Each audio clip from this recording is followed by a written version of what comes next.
Hoy vamos a meternos con una de esas ideas que cuando la escuchas por primera vez te obliga a replantearte casi todo. La idea de que el cerebro no es un hardware fijo que te toca en la lotería genética, sino, no sé, un software que se puede reescribir. Y es que hay que entender de dónde venimos. Por 400 años, la ciencia dio por sentado que el cerebro, pasada la infancia, era inmutable. Una máquina que si se rompía una pieza, pues se quedaba rota para siempre. A esa visión tan pesimista se la llegó a llamar nihilismo neurológico. Nihilismo neurológico. Suena terrible. Y lo era. La idea de que para muchos problemas no había nada que hacer. El daño era permanente. Fin de la historia. Pero esa idea, por suerte, se vino abajo. Totalmente. Nuestra misión hoy, usando como guía extractos del libro El cerebro se cambia a sí mismo, de Norman Deutsch, es explorar las historias de las personas que, con su sufrimiento y su valentía, rompieron ese dogma. Suena fascinante, pero también, un poco a ciencia ficción. La idea de que el pensamiento puede cambiar la estructura física del cerebro choca con todo lo que nos enseñaron. Es que choca. Desglosemos cómo es que esto es posible. El concepto clave es neuroplasticidad. Una palabra que ya se oye bastante. Sí, pero vale la pena detenerse. Neuro por neurona, las células nerviosas. Y plástico por maleable, modificable. O sea, que se puede moldear. Exacto. Esta idea implica que todo lo que hacemos, aprender un idioma, meditar, incluso preocuparnos, deja una huella física. Altera las conexiones en nuestro cerebro.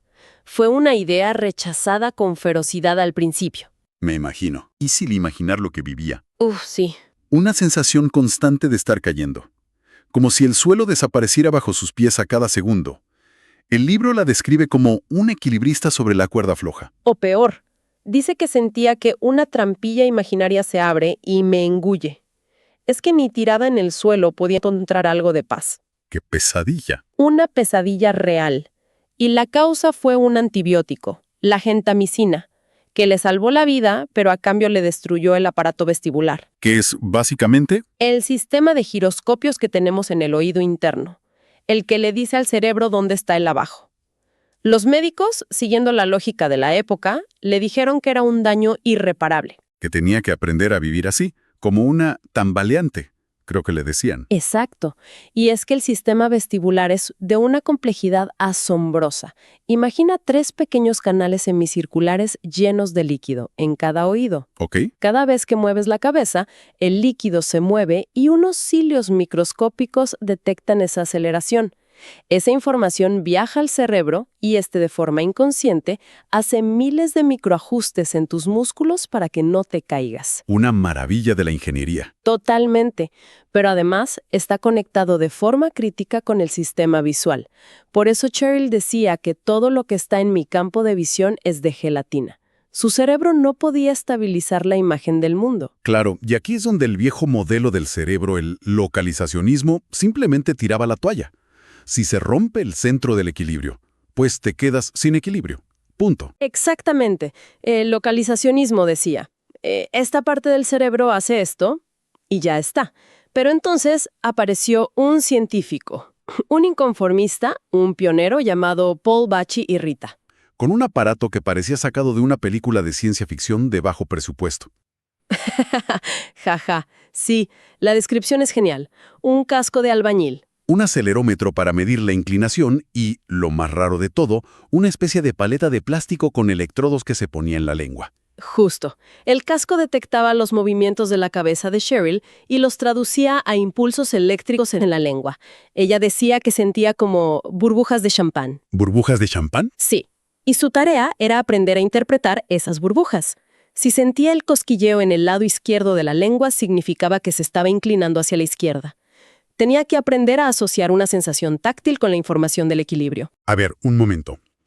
Eso es difícil de procesar. El cerebro no se da cuenta de que la señal viene de la lengua y no del oído. O sea, no hay un conflicto de datos. El cerebro debería pensar, me pica la lengua, no me estoy cayendo. Esa es la pregunta clave. Y la respuesta es lo que hace esto tan revolucionario. Al cerebro parece no importarle el puerto de entrada. ¿Cómo? Solo le importa el patrón de los datos.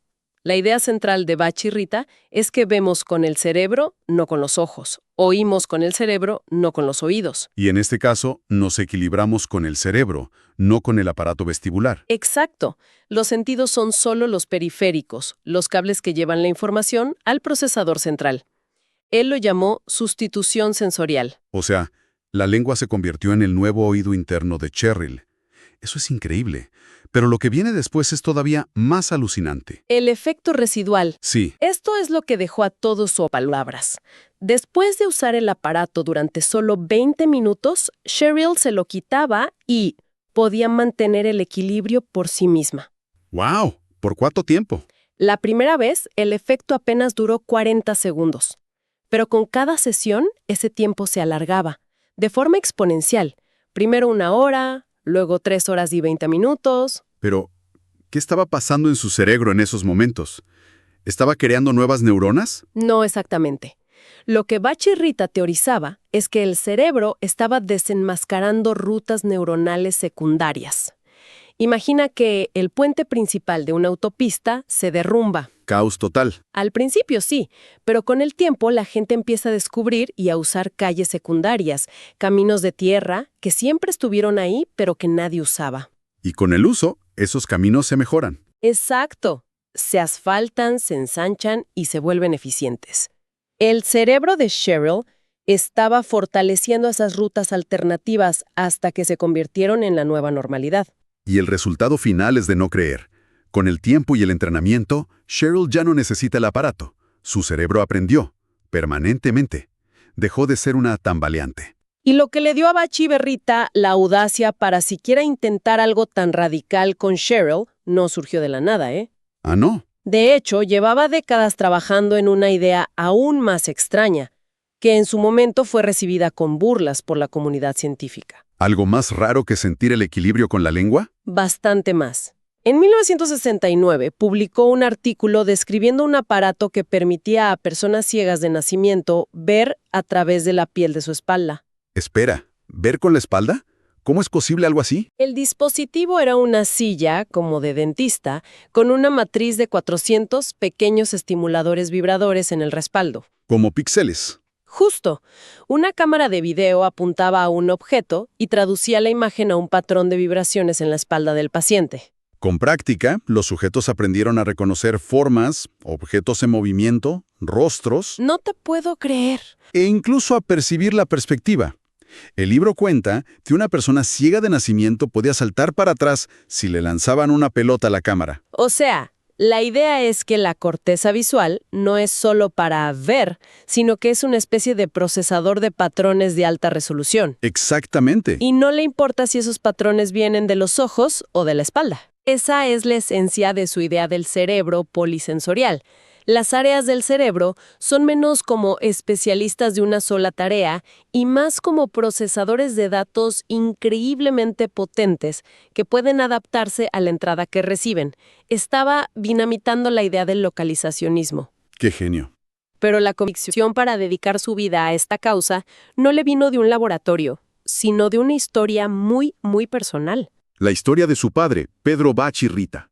Un académico brillante que a los 65 años sufrió un derrame cerebral masivo. Quedó con la mitad del cuerpo paralizado y sin poder hablar, lo que se conoce como afasia. Y los médicos, una vez más, le dieron el pronóstico estándar de la época. Ninguna esperanza de recuperación. 0. Pero el otro hijo de Pedro, George, que era estudiante de medicina, decidió hacer algo radical. En contra de todas las recomendaciones, se llevó a su padre a su casa, a un pequeño pueblo de México y, Sin tener ni idea de rehabilitación, pero con una intuición genial, empezó un programa basado en el desarrollo infantil. es que es una historia preciosa. Lo puso a gatear por el suelo de nuevo, como a un bebé. Se tiraban a jugar con canicas para forzar a la mano paralizada de Pedro a moverse. Le hacía clasificar monedas, tallar figuritas de madera, tareas que exigían una concentración y un esfuerzo enormes. Básicamente, convirtió la vida cotidiana en una sesión intensiva de rehabilitación. ¿Y funcionó? De una manera que nadie podía creer. Pedro se recuperó por completo. Volvió a dar clases en la universidad, escribió, viajó. Se volvió a casar y vivió 7 años más con una vida plena y activa. un caso que los médicos de la época habrían calificado de milagro o remisión espontánea. Pero no era un milagro. Y la prueba llegó después de su muerte. Así es, Paul insistió en que se hiciera una autopsia al cerebro de su padre. Y los resultados fueron la pistola humeante que validó toda su carrera. ¿Qué reveló? La autopsia reveló que el daño del derrame había sido catastrófico. El 97% de las fibras nerviosas que conectan la corteza motora con la médula espinal estaban destruidas. ¿El 97%? Sí, y lo más importante, nunca se habían curado. O sea, su cerebro no se arregló en el sentido tradicional. Para nada, se había reconfigurado, se había reorganizado por completo. Y este desenmascaramiento de rutas alternativas que vimos en el cerebro de Pedro fue la evidencia que Paul necesitaba para entender, décadas después, lo que pasaría con pacientes como Cheryl. No estaba creando algo de la nada.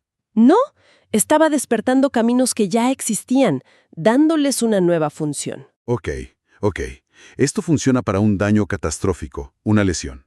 Pero ¿qué pasa con el cerebro con el que naces? ¿Se pueden reconfigurar las limitaciones que parecen venir de fábrica? Esa es la siguiente frontera.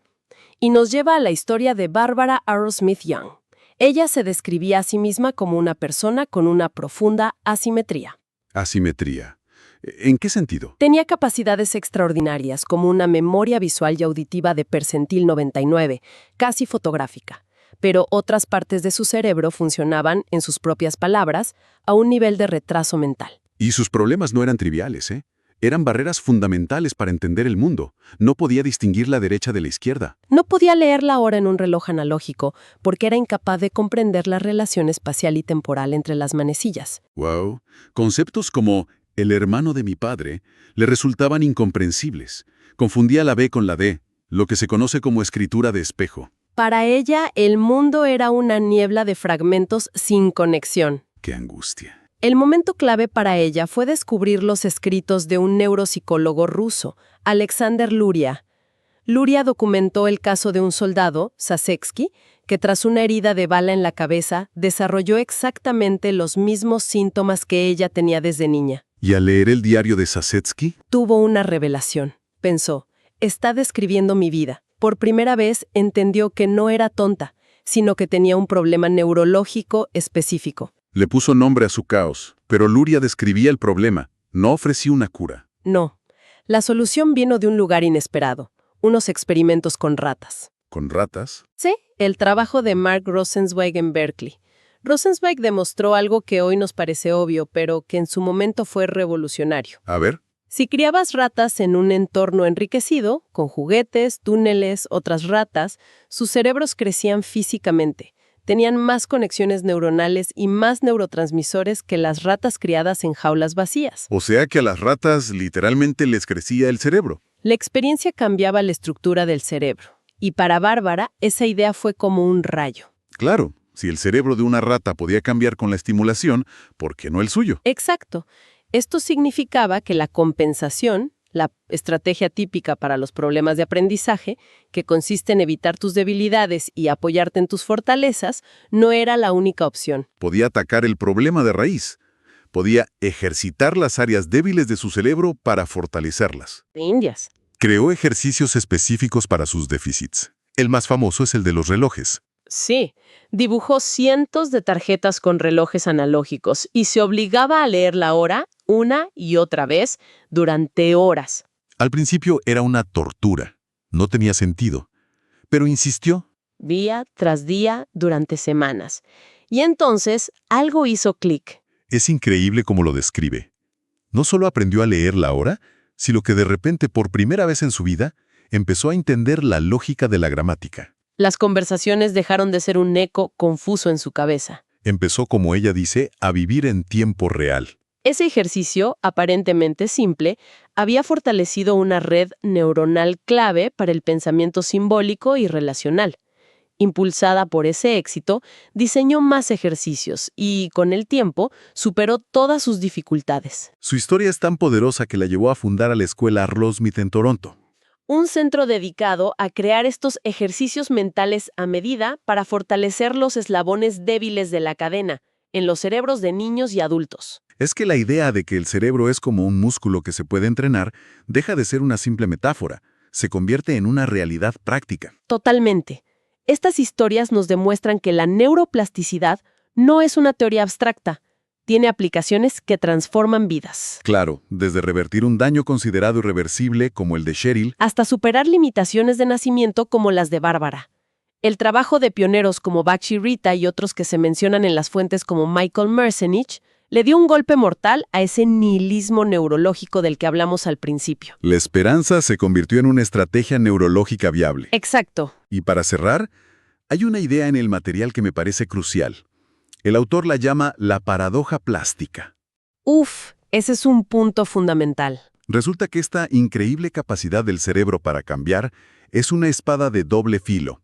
Es que la misma plasticidad que nos permite aprender y recuperarnos es la que nos permite crear hábitos y desórdenes mentales muy rígidos. ¿Cómo es eso? El cerebro se reestructura en respuesta a lo que hacemos y pensamos repetidamente. Si practicas piano, fortaleces las vías neuronales para la música. Si rumias pensamientos negativos una y otra vez, estás fortaleciendo las vías neuronales de la ansiedad o la depresión. La plasticidad puede funcionar en tu contra, creando rigidez. Y eso nos deja con una pregunta final, algo para darle vueltas. Si nuestro cerebro se está moldeando físicamente, a cada instante, con cada experiencia y cada pensamiento repetido, ¿qué actividades, qué hábitos, qué patrones mentales en nuestra vida diaria podrían estar esculpiendo nuestro cerebro de formas que ni siquiera notamos, tanto para bien como para mal?